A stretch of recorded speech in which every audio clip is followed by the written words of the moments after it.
Ulama Malikiyah, ulama Syafi'iyah mengatakan tak membatalkan wudu. Yang batalkan wudu kalau keluar dari dubur atau kubur saja. Kata Malikiyah dan Syafi'iyah. Kalau Nabi berbekam, Nabi tak berwudu sebelum sholat. Yang kedua, sahabat Nabi kena panah tetap lanjut sholat. Kalaulah darah membatalkan wudu, dia enggak lanjut sholat. Kata Hanafiyah dan Hanabilah, annahu yanqudul wudu bin najis idza kharaja min ghairi sabilaini. Kata ulama Hanabilah, Hambali dan ulama Hanafiyah membatalkan wudu bila najis itu keluar dari selain dua jalur, kubur dan dubur. Jadi najis bila keluar dari mulut, keluar dari lubang lain, pokoknya bukan kubur dan dubur, itu membatalkan. Kemudian termasuk muntahan, wadamu wasdalid, termasuk juga darah, termasuk juga nanah, itu membatalkan. Dari mana mereka mendapatkan argumentasi? Kata mereka, hadithu Aisyah alladhi ma'ana, hadis Aisyah yang pertama kita baca tadi. Bismillahirrahmanirrahim. وبه إليه قال وعن عائشة رضي الله عنها أن رسول الله صلى الله عليه وسلم قال من أصابه قيء أو رعاف أو قلص أو مذي فلينصرف فليتوضأ ثم ليبني على صلاته وهو في ذلك لا يتكلم. Kemudian hadis berikut wa an Anas radhiyallahu anhu anna Nabiy sallallahu alaihi wasallam ihtajama wa shalla wa lam yatawadda, akhrajahu ad-Daraqutni wa layyanahu. Hadis yang pertama tadi akhrajahu Ibnu Majah wa dha'afahu Ahmad wa ghairuhu. Diriwayatkan dari Sayyidah Aisyah, semoga Allah ridha beliau, bahwa Rasulullah sallallahu alaihi wasallam bersabda, man asabahu qad'un, siapa saja yang ketika dia sholat terkena percikan muntahan. Orang muntah kena ya, muntahan itu yang kena. Au ru'afun, atau apa orang keluar darah hidung itu? Mimisan, kena mimisan darah hidung itu. Au qalsun, qalsun ini ada arti di situ Pak? Bisa ya. Kayak dahak kalau bahasa kita nih, keluar dahak, lalu kena orang yang sedang suci, sedang sholat. Au mazi, atau keluar mazi. Sudah saya bahas di pekan lalu apa itu mazi. Cairan yang keluar karena adanya efek rasa syahwat, tapi tidak terasa keluar oleh orang yang punya kemaluan. Falyansarif, hendaklah dia keluar dari sholatnya. Falyatawadda, kemudian dia berwudu. Thumma liyabni ala salati, kemudian dia lanjutkan lagi salat yang tadi terputus, menyelesaikan yang tersisa. Wa huwa fi dzalika la yatakallam, dan ketika keluar tadi jangan bicara. Jadi kena kita najis tadi seperti yang disebut beberapa kelompok tadi. Begitu kena kita keluar, tinggalkan salat. Rakaat kedua tinggalkan, lalu pergi wudu. Kita bersihkan, wudu kembali. Setelah wudu kita kembali ke salat, lanjutkan yang sisa. Tapi syaratnya ketika keluar jangan bicara. Keluar saja, pergi, bersihkan, wudu, balik lagi, lanjutkan sholat yang sisa. Itu hadis yang pertama. Hadis Anas mengatakan ihtajama, Rasul berhijamah. Hijamah tahu ya? Bekam, bahasa bekam. Rasulullah walau berwudu. Setelah bekam, Rasul sholat.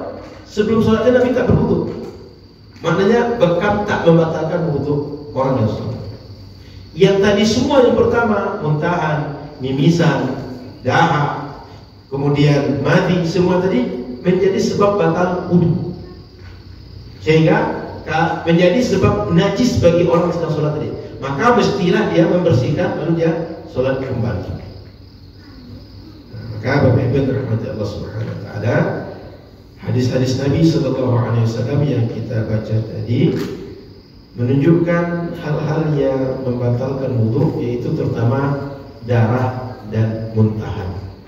Sebab kan hijamah kan darah. Tadi hadis pertama muntahan. batalkan wudhu atau tidak.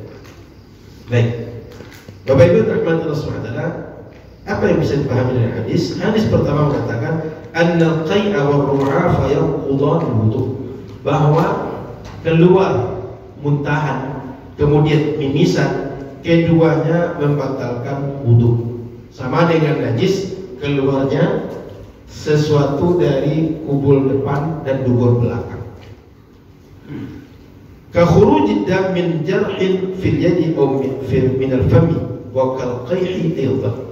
Ini sama dengan batal juga kalau keluar darah dari bagian badan yang luka atau keluar nanah. Jadi muntahan, darah, nanah itu dihukum sama berdasarkan hadis tadi.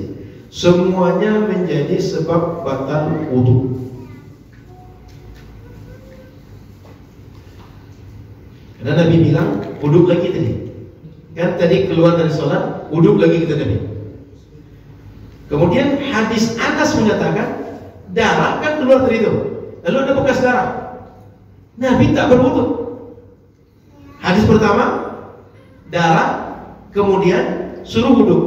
Hadis kedua keluar darah tapi tidak wudhu. Jadi ada dua kondisi yang bertolak belakang hadis ini. Maka Bapak Ibu rahmati Allah Subhanahu wa taala, kalaulah sampai ke kita, bagi kita ambil satu di antara dua aja. Sebab yang satu batal, yang satu lagi tak batal. Bagi kita mana yang mudah, mana yang enak ya? Tapi para ulama enggak begitu. Mereka kaji mana yang akan relevan kita amalkan di antara dua hadis. Yang tadi nampak hadis pertama batal wudhu sehingga suruh wudhu lagi.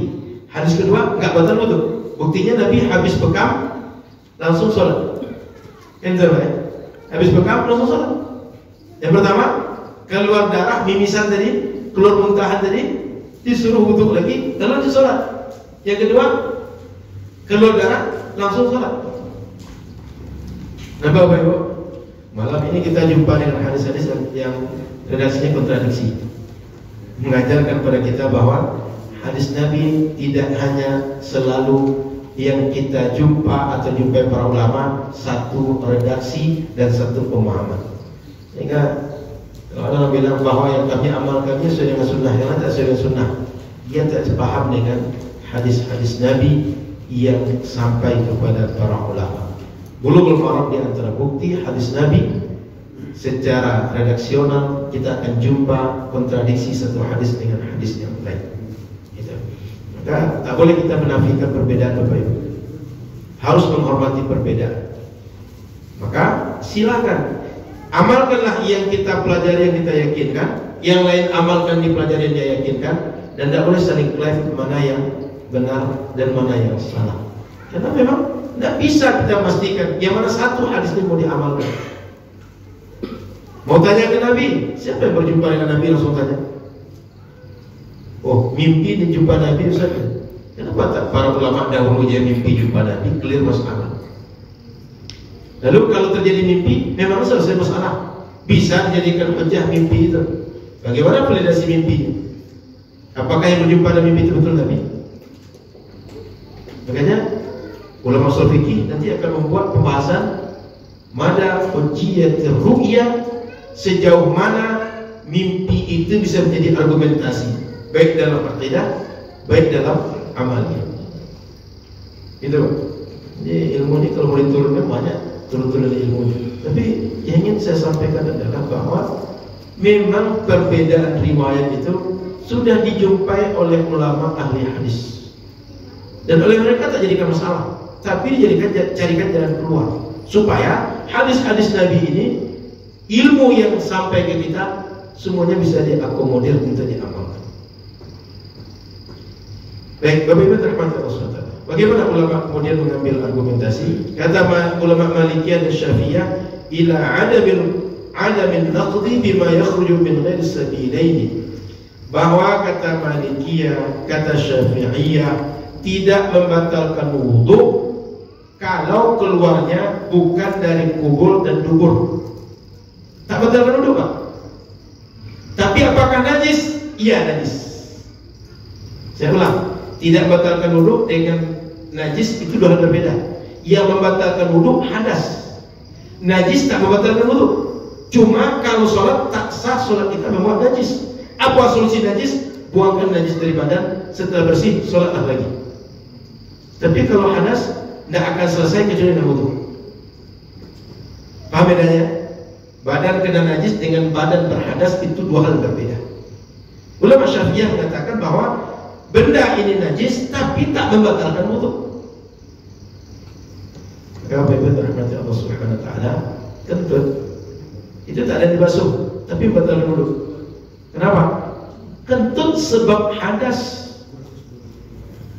Jadi kalau ada pertanyaan, Ustaz, kok bisa yang kentut di belakang tapi yang wudhu yang dibasuh muka, yang dibasuh tangan, dibasuh kaki, kepala, nggak ada satupun yang masuk tempat keluar kentut? Jawabannya, karena kita bukan harus sholat dengan membersih tempat keluar kentut, tapi kita sholat mesti bersih dari hadas dan najis. Kentut sebab hadas. Paham? Dan hadas solusinya satu di antara dua. Hadas kecil dengan wudhu, hadas besar dengan mandi wajib. Jika dua hal ini kita udzur tak bisa lakukan, tayamum penggantinya. Jadi kalau tanya kenapa wudhu itu menyebabkan kentut menyebabkan wudhu dan tidak dibasuh tempat keluar kentutnya, karena syariat tak menyuruh seperti itu. Syariat cuma suruh sholat harus bersih dari hadas dan najis. Kentut sebab hadas, maka selesaikanlah hadas tadi, sucikanlah diri dari hadas. Gimana solusinya? Wudhu atau mandi. Kalau hadas besar terjadi, mandi. Hadas kecil, wudhu. Orang tanya, Ustaz, kita kentut kok berwudhu?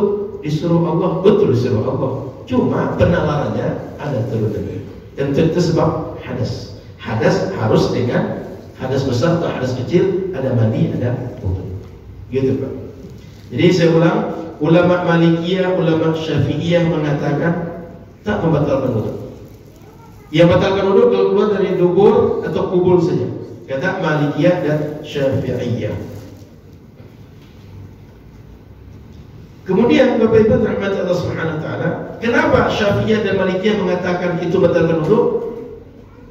Tidak membatalkan wudhu. Kata mereka, annahu lam yasih dalilun fi ja'li hadhihi al-asya' naqidah lil wudhu. Hadis-hadis yang kita baca dua tadi, kata ulama Malikiyah dan Syafi'iyah, tak satu pun bisa jadi argumentasi menyatakan membatalkan wudhu. Hadisnya lemah, hadisnya tak kuat, hadisnya dhaif. Kemudian kata mereka lagi, annahu qad warada ba'd al-athar tufidu 'adam an-naqd bil wudhu wadda. Sebagian hadis justru dijumpakan, sebagian athar para sahabat justru ditemui bahwa kena darah kemudian kena muntah tak membatalkan wudhu. Contoh dari Anas misalnya, anna Nabi sallallahu alaihi wasallam ihtajama fa shalla wa lam tawadda. Kata Anas, Nabi berhijama, berbekam sehingga keluarlah darah beliau, kemudian Nabi sholat, dan ketika akan sholat Nabi tak berwudu. Maka kata Syafi'iyah tak batalkan wudu. Kemudian ada dalil yang lain, usiba, kata Abbad bin Bashar annahu radhiyallahu anhu usiba bi sihamin. Ada sahabat Nabi, dia kena panah. Wa huwa yusalli, sedang sholat. Jadi ada sahabat Nabi disuruh jaga malam. Datanglah musuh, nampak dia ada sahabat Nabi yang jaga, ditembaklah. Kena panah sahabat yang jaga tadi. Fastamarra fi sholati, dia lanjut sholat. Sahabat Nabi nalarnya kalau darah batalkan wudu, sahabat Nabi ini berhenti sholat. Dia enggak berhenti sholat, lanjut sholat. Itu kata ulama Syafi'iyah. Yang kedua tadi hadis Anas bahwa Nabi berbekam, Nabi tak berwudu sebelum sholat. Yang kedua sahabat Nabi kena panah, tetap lanjut sholat. Kalaulah darah membatalkan wudu, dia enggak lanjut sholat. Ini riwayatnya valid semua Pak. Maka Bapak Ibu rahmati Allah SWT, tak batal wudu kata Malikiyah dan Syafi'iyah. Kata Hanafiyah dan Hanabilah, annahu yanqudul wudu bin najis idza kharaja min ghairi sabilaini. Kata ulama Hanabilah, Hambali, dan ulama Hanafiyah membatalkan wudu bila najis itu keluar dari selain dua jalur, kubur dan dubur. Jadi najis bila keluar dari mulut, keluar dari lubang, pokoknya bukan kubur dan dubur, itu membatalkan. Kemudian termasuk muntahan, wadamu wasladid, termasuk juga darah, termasuk juga nanah, itu membatalkan.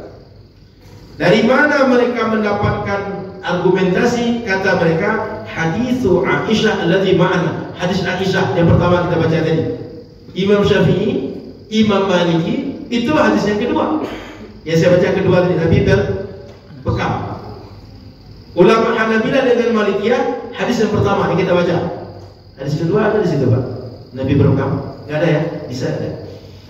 Kemudian dalil yang selanjutnya, hadis dalam Sahih Bukhari dan Tirmizi an Aisyah radhiyallahu anha fil mustahadah, innama dzalika 'irqun wa laysat bil haidah, fa idza aqbalat al haidah fada'is salah, fa idza adbarat faghsili anki dam. Hadisnya kita bahas tentang perempuan yang istihadah. Perempuan istihadah yang keluar darah di luar siklus. Waktu itu kata Nabi, kalau kamu mau sholat, bersihkan darah, wudu baru sholat. Masih ingat tentang istihadah? Dan termasuk laki-laki yang beser apa ya? Yang keluar terus itu. Itu yang hadis itu Nabi bilang, perempuan kalau istihadah, begitu masuk waktu sholat, pergilah wudu, bersihkan. Setelah bersihkan, tutup sehingga tidak netes, lalu wudu baru sholat. Maknanya, kalau darah itu tak membatalkan wudu, ngapain Nabi suruh wudu? Karena darah itu membatalkan wudu, Nabi suruh wudu lagi. Kira argumen siapa yang kuat, Pak? Dasar sama-sama hadis, Pak. Sudah itu dasar sama-sama argumen, Pak. Nalar mereka sama kuat keduanya. Mana kira yang mau diambil oleh kita? Ini yang berpendapatnya ulama mustahid, Pak. Jika datang orang awam lalu dihukuminya bahwa yang paling tepat pendapat Imam Malik, bukan pendapat Imam Abu Hanifah, berarti hebatlah orang terima Imam Abu Hanifah dibanding Imam Malik. Paham tak ya? Maka Bapak Ibu dirahmati Allah Subhanahu wa taala, saya ulang sekali lagi bahwa para ulama beda pendapat. Para ulama tidak satu mazhab dalam masalah-masalah amaliyah, bukan karena mereka ego dan masing-masing mereka ingin diikuti, yang lain mesti ikut saya, enggak. Tapi memang argumentasi yang sampai kepada mereka dan nalar mereka dari pemahaman terhadap nas syariat memperkuat posisi masing-masing. Mazhab itu terjadi karena itu, Pak, perbedaan yang tak bisa dikompromikan. Maka kalau dia mengatakan saya mazhab saya Quran dan Sunnah, pertanyaan Quran yang mana kamu amalkan, Sunnah yang mana kamu amalkan? Ini hadisnya bertentangan. Yang lain enggak Sunnah, sama-sama ikut Sunnah, sehingga mazhab Sunnah. Maka tidak ada namanya mazhab Quran dan Sunnah. Yang ada itu mazhab terhadap Quran dan Sunnah. Kalau ada bilang mazhab saya Quran dan Sunnah, itu orang enggak paham gitu. Kenapa? Yang mazhab itu mengambil pemahaman yang berbeda terhadap Quran dan Sunnah, bukan mengambil sebagian Sunnah meninggalkan sebagian Sunnah. Apa Nabi itu sebagian yang kita ambil? Apa Quran itu sebagian kita ambil? Enggak boleh. Nabi itu mesti keseluruhan, qaul, fi'il, takrir Nabi yang kita ambil. Quran itu mesti keseluruhan kita ambil. Yang berbeda ini pendapat ulama. Maka mazhab ulama itu itulah yang kita ikut. Jadi mana yang diambil oleh ulama, mana kesimpulan pendapat di dalam Quran dan hadis, itulah yang mazhab. Quran dan hadis itu bukan mazhab. Quran dan hadis sumber hukum. Perbedaan dalam memahami sumber hukum itu yang disebut dengan mazhab. Paham ya? Karena hari ini banyak orang bilang mazhab kami Quran dan Sunnah. Itu adalah orang yang tak mengerti, orang yang tak belajar dan bicara begitu. Maka mazhab itu kita terjemahkan tempat berangkat, tempat pergi, tempat berjalan. Itu bel atau ini belum min 2, bel sudah. Bel 2 dalam satu masjid beda waktu. Mau ikut yang luar tanda? Jadi sekali-sekali coba keluarkan dari masalah hadis, biar kita ini tidak hanya orang itu sunnah terus. Coba buktikan bahwa di dalam kehidupan nyata kadang-kadang terjadi. Ini tidak sama dengan luar. Begitu juga pedagang yang dijual sama-sama semangka, Pak, tapi cara jualnya nggak sama. Kira-kira yang benar di antara berbeda itu mana? Itu saja sudah menunjukkan manusianya dalam segala kehidupan bermazhab. Sehingga kalau menafikan apa itu mazhab-mazhab, berarti dia tidak memperhatikan realita kehidupan dia. Ada nggak Pak orang suka kalau harian itu pakai baju kasual? Ada orang suka harian itu pakai bajunya asal harian, mau di rumah, mau di kantor saja, bajunya pasti kemeja. Ada nggak? Itu nggak bisa dipaksakan itu, Pak. Itu menunjukkan manusia itu punya mazhab masing-masing, punya pilihan di antara perbedaan-perbedaan yang naluriah atau fitrah bisa terjadi. Maka Bapak Ibu terhormati Allah, termasuk lauk. Kamu kalau ditanya antara cincang dengan dendeng dengan rendang, pilih yang mana? Tapi jangan sekarang, Pak, nggak ada masalahnya. Tanya ke Pak Irza, belum tentu pilih dendeng, mungkin pilih cincang. Kenapa? Sudah mazhab selera. Tanya lagi ke orang Sunda, saya lalapan aja lah Ustaz gitu. Nggak usah kasih rendang, lalapan udah cukup. Dia pernah selesai dengan lalapan kan? Itu sudah mazhab dalam selera. Kita ini kan kadang-kadang hidup terlalu tegang, Pak. Kalau bicara mazhab, bawaannya marah aja, bawaannya sentimen aja. Padahal kita lupa dalam segala segmen kita ini punya mazhab. Pak Irza, orang kalau mencau itu punya mazhab masing-masing nggak Pak? Pengennya ada yang pagi kerjaan, ada yang malam kerjanya, itu nggak Pak? Tukangnya punya mazhab. Ustaz, kami kerjakan malam aja lah, biar kami lembur. Gaji kami biar sama dengan siang, tapi malam kerja. Kenapa? Panas betul Pekanbaru kata dia. Tapi coba orang di Bukit Tinggi kerja, Pak, yang dikasih kita kerja malam Pak, nggak kuat kami malam deh. Malam. Kita ini kan terlalu tegang, mazhab fikih lalu sentimen. Semua aspek kehidupan orang bisa bermazhab. Jadi Bapak Ibu terhormati Allah, saya kembali kepada kajian kita malam hari ini. Pendapat-pendapat para ulama itu tak berasal dari sebuah ego, tak berasal dari sebuah harus menang dari orang lain, tapi memang ada basis ilmiahnya, baik secara riwayat, baik secara nalarnya, semuanya terakomodir secara ilmiah. Maka Bapak Ibu, mulai sekarang tinggalkanlah harus seperti saya, tak boleh beda dengan saya, tinggalkanlah itu. Buatlah diri kita punya kelapangan. Yang suka baju putih silakan, yang tak suka baju putih tidak ada masalah. Biarkan dengan mazhab masing-masing. Saya kira sementara kita ending untuk azan Isya, setelah itu kita lanjut diskusi.